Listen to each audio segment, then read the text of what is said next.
La tour de Babel désigne le projet fou de ces hommes qui, peu après le déluge, ont imaginé construire un immense gratte-ciel autour duquel toute l'humanité serait réunie. Et l'Éternel déjoua leur projet en faisant en sorte qu'ils ne parlent plus le même langage, qu'ils ne se comprennent plus. Ils ont alors abandonné leur construction et se sont éparpillés sur la surface de la terre. Et nos sages se montrent sévères à l'égard de cette génération de la tour de Babel, puisqu'ils enseignent qu'ils n'auront pas droit au monde futur. Il convient de saisir la gravité de leur faute. Rachi, s'appuyant sur le Midrash, raconte que cette génération construisait cette tour pour monter au ciel, y faire la guerre contre le Tout-Puissant et s'emparer des cieux. Idée démente, surtout avec les moyens rudimentaires de l'époque, et pour des personnes malgré tout sensées, comme l'était leur chef Nimrod, qualifié de puissant chasseur par la Torah.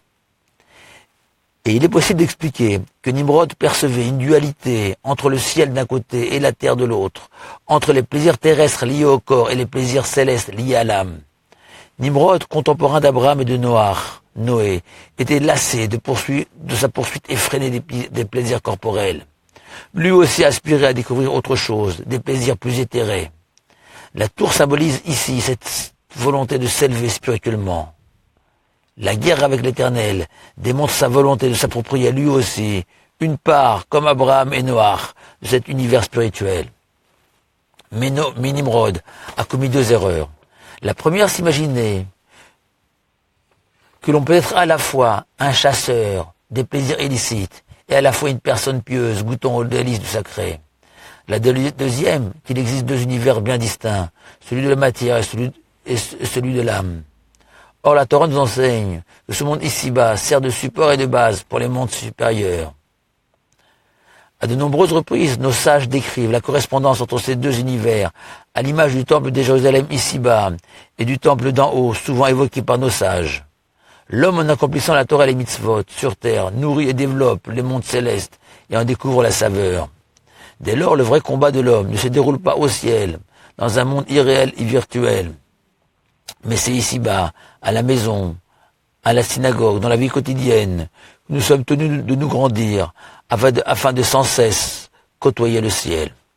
Et il est intéressant de noter que la Torah indique que la langue de cette génération était uniquement la langue sacrée, le Lashon HaKodesh, qui, comme l'explique notamment Rabbi Shimshon Raphaël Hirsch, se distingue par son caractère remarquable. La désignation des objets ou de concepts n'est pas seulement le fruit d'une convention. Non. En hébreu, les mots traduisent à la fois la réalité physique, mais aussi l'essence spirituelle de l'objet ou du concept. Cette langue hébraïque, réunissant le monde de la matière et les mondes spirituels, était un privilège accordé à toute l'humanité.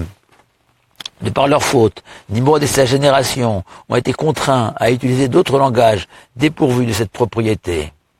Air France, dans une de ses publicités, promettait à ses passagers de faire du ciel le plus bel endroit de la terre. Nous, au contraire de la génération de la tour de Babel, nous sommes convaincus qu'il est possible de faire de la terre le plus bel endroit du ciel. Shabbat Shalom, à vous tous.